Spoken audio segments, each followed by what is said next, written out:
আসসালামু আলাইকুম রহমতুল্লাহ বরকাত।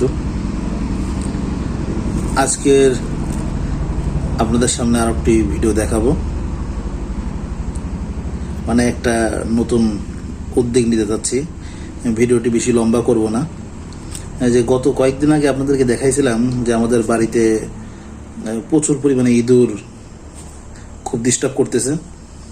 তো এই ইঁদুরটা ধরার জন্য আমরা কিভাবে ধরি, এই যে হলো ফাঁদ, এক টুকরা কলা, অর্ধেক বিস্কিট, আর এই যে একটু ন্যাকড়া, এই ন্যাকড়া এইটা এখন আমি কেটে নেব।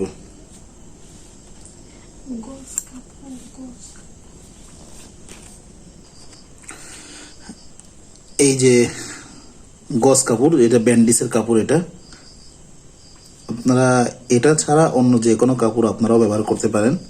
এটা আমি কেটে নিয়েছি পরিমাণ মতো। এখন এই কলার যেটা নিয়ে আসছিলাম, এই যে ছোট্ট এই টুক, আর এই যে অর্ধেক বিস্কিট, আমার অতটাও লাগবে না আর কি। এখন এই যে এইভাবে করে করে মাখাই নিব।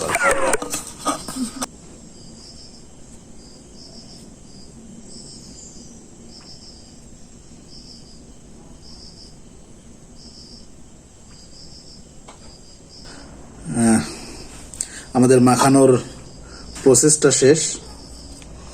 এই যে আমরা দলা করে নিয়েছি। এখন রুটিগুলা ছিঁড়ে ছিঁড়ে দিয়ে দিতে হবে। এরপরের কাজ হলো শুধু অন্য কোনো কাজ নেই, গিট্টু মেরে নেওয়া।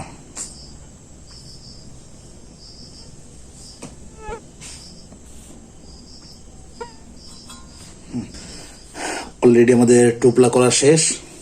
এবারে এই খাঁচার মধ্যে প্রস্তুত করার পালা।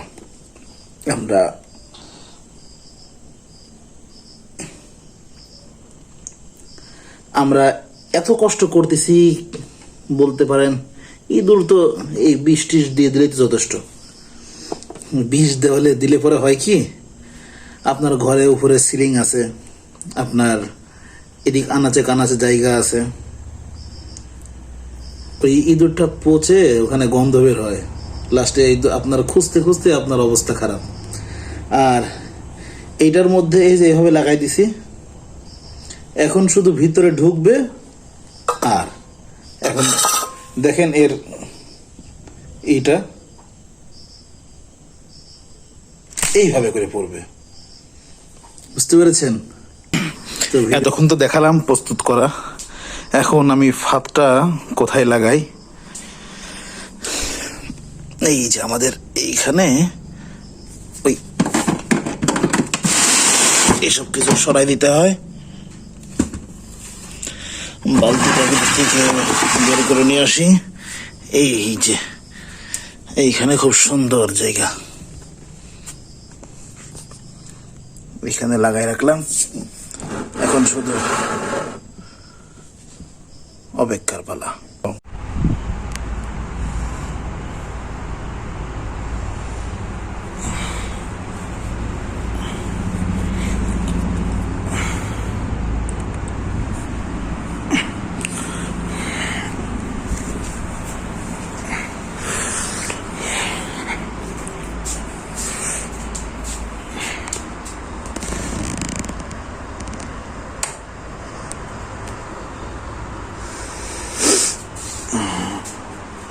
ঘুম থেকে ওঠার পরে আমরা সেই কাঙ্ক্ষিত স্থানে গিয়ে দেখি, বাহ, আজকে কাম হয়ে গেছে, কাম হয়ে গেছে বাবা। আজকেরটা অনেক বড়, আজকেরটা অনেক বড়, মাশাআল্লাহ।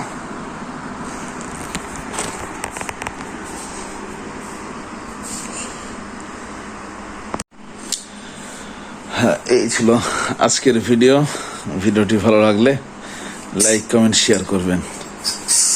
এবং সাবস্ক্রাইব করতে ভুলবেন না। আসসালামু আলাইকুম রহমতুল্লাহ।